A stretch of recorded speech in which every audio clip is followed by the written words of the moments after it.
Good morning. Hey, there we go. Well, it is great to be back in town again. We were away for a couple days. I've never thought of myself as a thrill seeker, but riding roller coasters and water slides, best ever. So 9 years ago, this is a good story. 9 years ago, we decided to take our kids to Silverwood to prepare them that one day we would make it to Disneyland and ride more roller coasters and things like that. And so we went, and the kids were quite young. I think Cameron was 9 at the time. And we did the whole water park thing, which was great. Everybody loved it. And the next day, we're like, roller coasters all day. And we did one. And it was so terrifying. It was called Trimmer. It shook like crazy, and it was supposed to, and it went through tunnels, and it looked like you were going to hit your head on every tunnel as you went through, and it was fast, and it was long. It terrified our kids to the point that they never, ever wanted to ride another roller coaster ever again. And so we spent that day riding carnival rides, not roller coasters. And so we thought this is our chance to go back and fix that. And we did eventually make it to Disneyland, and they loved Disneyland. But those are different rides than roller coasters. So one of the rides at Silverwood is called Aftershock. And it goes backwards 191 feet in the air and suspends you there. And you're dangling straight down. And then at 65.5 miles an hour, which is about 110 kilometers an hour, it races you down a couple loops, back up the other side, and stops you there.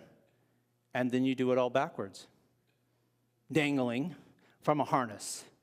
And we rode that ride, the kids and I, and we loved it. And we rode all the other rides, as many as we could, as fast as we could one day.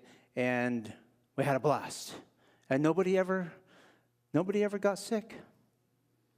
It was amazing. Now, I'm not a thrill seeker, but that was a lot of fun. And I would go back and I would do it all over again, other than on the day that you're at the water park. So I was thinking about active and mission, and Bill's on his mission. On the day at the water park, you're in bare feet all day on concrete.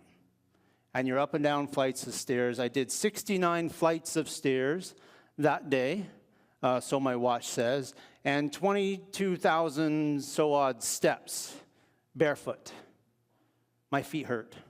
They were like shredded on the bottom, but I wasn't stopping until we actually had to leave the park, because as the day went on, we could just go as fast as we wanted to go through all the rides that we wanted to go on, so we did. So anyway, it was a lot of fun, and now we're home. And as we were coming home Friday afternoon, I couldn't figure out why everybody was headed north and south of Penticton. And then I remembered, it's Ironman weekend, and people were just getting out of town. So I understand now, and it is our last Ironman Sunday for a while at least, so let's enjoy it. If you want to go cheer on some riders and runners, then you can this afternoon. My favorite spot is at McDonald's. So as you have a Big Mac, you cheer them on, and think I would never be able to race an Ironman. But anyway, on to our sermon this morning. Just one other notice that I need to let you know about. For those that have been part of our church community for a long time, I was in contact with the Warnock family just before I left, and Stan was in hospital. He was suffering from pneumonia, and he sadly passed away last Friday from that. There will be no service planned for Stan. He did not want anything, but please be praying for the Warnock family. For those that are familiar with the Warnocks, you can send them a card or give Jim a call. Well, Mike Galley was the former senior editor of the Christianity Today magazine, and he tells this story.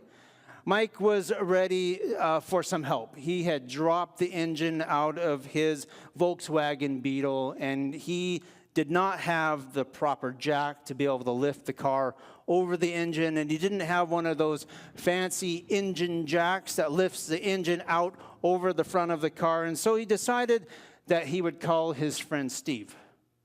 Now, Steve was a bodybuilder, a weightlifter. And he just called Steve, and Steve had a friend that was also a bodybuilder, weightlifter.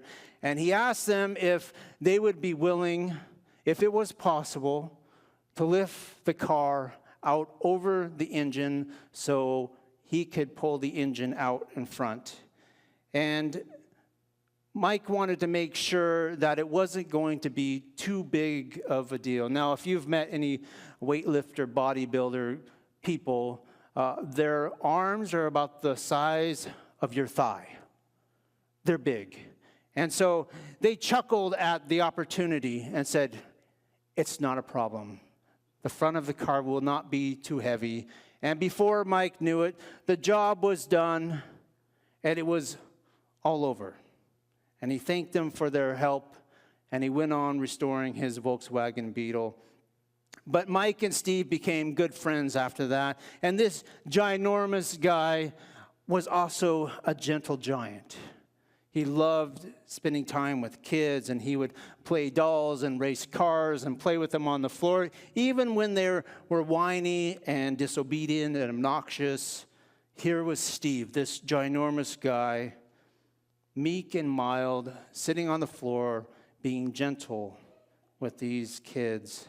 Meekness is not weakness, as the title says this morning, but gentleness rooted in strength.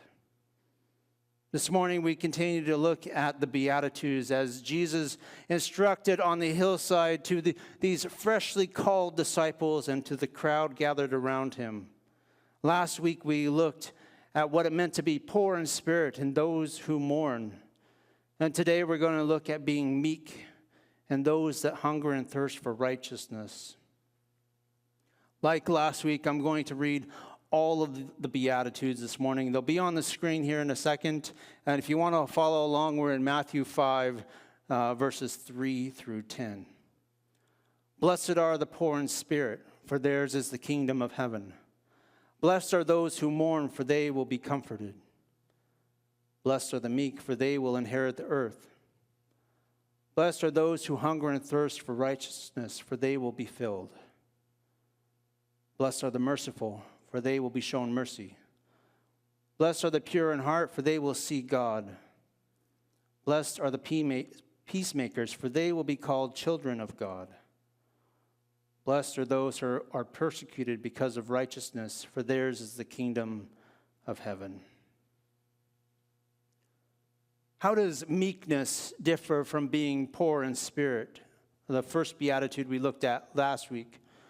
Well, being poor in spirit has to do with our personal assessment of ourselves, and especially in respect to God. Being poor in spirit is our confession that we lack something, and ultimately we lack the moral ability to stand before the living God on our own merits. Meekness really has to do with our relationship with God and our relationship with the rest of humanity. Though it does fit well with being poor in spirit, like a ball and a glove, as we acknowledge our shortcomings to God, we seek to live out a new and different life.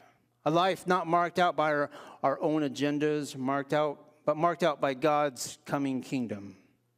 We seek to live with open hands, allowing God to do his work in us and through us. However, meekness is not weakness. It's not wishy-washy or indecisive or being timid. Meekness is not about being unsure of ourselves. And D.A. Carson, the author and theologian D.A. Carson, says this, it's not being pushed over by a hard-slapped wet noodle. I love that quote. It's not being pushed over by a hard slap from a wet noodle. Meekness goes much deeper. It's about the delight of seeing others' interests advance ahead of our own. Often we are more interested in justifying our own actions or spending spending our own spending habits or our own success than we are encouraging or supporting our friends and our neighbors and our coworkers. I don't think Jesus was much of a pushover. He turned over the tables at the temple. He talked tough to Peter and the Pharisees. And he didn't submit to anyone unless he believed it was God's will for him. As Jesus stood in front of the disciples and spoke these words, not just as a dream of too impossible to live out, but something possible. Something possible for him and for them to live out and to move forward with.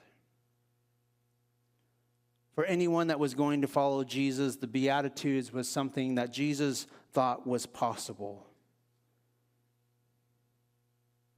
Now, we can read through the rest of the Gospels and we know how well or not so well the disciples followed the Beatitudes, were able to succeed with them. But Jesus expected and expects us to at least attempt to follow and to live out the Beatitudes. And I think of the crowd that stood behind the disciples that sat there and listened and wondered if the disciples would really be able to live this out, if these were really possible. Were they possible for the disciples? Were they possible for Jesus to live out? And I think the world is much like that crowd, waiting for us and waiting for the church to see if we could actually live these out, live out the Beatitudes today. Meekness was not just something that we find in the New Testament, but something that was throughout the Old Testament as well. We see that Abraham deferred to Lot. Lot was much younger than Abraham, and when they got to the valley where they were going to live, Abraham, who was much older, deferred to Lot and his family and said, Lot, you pick which side of the valley you want to live on, where it would be best for your family to succeed and to thrive. And whatever you pick, I'll have the opposite. Now, that would have been uncommon in Abraham's time. It would have been Abraham's choice as the older one to pick first. And likewise, we see Moses in Numbers 12:3. He didn't defend his marriage to the Cushite woman, allowed God to defend for him. And the passage goes on to describe that Moses was the humblest man alive. Meekness is about our relationship with God and with others. Meekness gives us the intentional desire to see and help others succeed over us and see their interests as more important than our own. And this certainly flies in the face of the world in which we live today, which says, grab what you can, get ahead however you can, as fast as you can, and by whatever means necessary. Later on in Jesus' ministry, as the disciples argued about who was the greatest, Jesus reminds them that the greatest will be the least. And that even Jesus came to serve and not be served. Meekness reminds us that our worth does not come from our achievements or our wealth. It comes from our relationship with God and our relationship with others. And when we seek the best in others, it frees ourselves up to see the world through Jesus' eyes and not the world of achievement. Meekness is about living out the words and actions of Jesus. It's taking that example of when Jesus washed the disciples' feet after a long day of walking, and he sat down and he washed their feet. It's about going through every conversation and every decision and saying, what would it look like to wash somebody's feet in this meeting? We don't wash each other's feet anymore. Can you imagine if, as we came in this morning, somebody was there to wash your feet? We would not like that. But that was Jesus' day, and it was the slave, the lowest of the low, the job that nobody wants. It's like the job of cleaning out the stalls on the farm. Nobody ever wanted that job. Or if you work at a restaurant or a place, the last job you want is to clean the bathrooms at the end of the night, right? So Silverwood is a large place, multiple bathrooms, and the last thing that anybody would want to do is to wash the bathrooms after 10,000 people went through it all day. Well, that's what washing the feet of someone was like in Jesus' day. Nobody wanted it. It was for the slave to do. And Jesus shows us the example of getting up, taking off his outer garment, laying down or kneeling and washing the disciples' feet as an act of service. And he calls us to do the same in meekness and gentleness, to be able to wash each other's feet, to gladly get down on your hands and knees and do that for someone. We live in a world that does not promote character-forming qualities like these in the Beatitudes. Not in our education system, not in healthcare, not as a professional. We seek to thrive on our own, to be our own boss. Meekness is not part of our culture. And yet, if we read through the Beatitudes, wouldn't we want our kids to have every one of these qualities in some shape or form? That they would be meek, that they would be gentle, that they would be poor in spirit. They would like to see others succeed over them, put others in front of them. I found this even difficult while we were waiting in roller coaster lines because there were people that cut in front of you, right? They were saving a space for somebody else, and all of a sudden that one person turned into 10. And you thought, well, but I've been here for the last 30 minutes, and now I'm going to be here longer. And you wanted to go up and say, hey, get behind me. And at the end of the day, it was just a roller coaster, and it wasn't a big deal. But even in those times, it was so difficult not to say something, to allow them to go ahead and to have fun with their own party. And eventually, we're all going to get on the same roller coaster, and that 30-second ride would be over, and then you'd be back in another line. When it comes to the fourth beatitude, we often get to the point where we just throw up our hands and say, we can't fix the world that we live in. The fourth beatitude is to hunger and thirst for righteousness. Our world is so messed up with war and famine and homelessness and on and on and on. We just say, well, we can't fix that, and it's not worth it. It's too big of a problem. Not a doctor or a nurse can fix our healthcare system. Not a teacher can fix our education system, and not a police officer can fix our justice system. We're doomed. And there's nothing that we as believers can do to change it. So why even try? Why even work and live out what it means to hunger and thirst for righteousness in such a messed up world? And yet Jesus invites us to do this. He invites the disciples on that hillside to do that very thing as the kingdom of God continues to break into our world. And I believe that the kingdom of God is still breaking into our world today. And we are being called to serve others, and to make the world a better place however we can. Change starts small, doesn't it? It starts small. Even some of the biggest changes that we see today started very small and took actions by individuals and groups of individuals. The slave trade in the United Kingdom was largely abolished because many people decided to stop taking their tea without sugar. And the slave trade was a big commodity of sugar back then.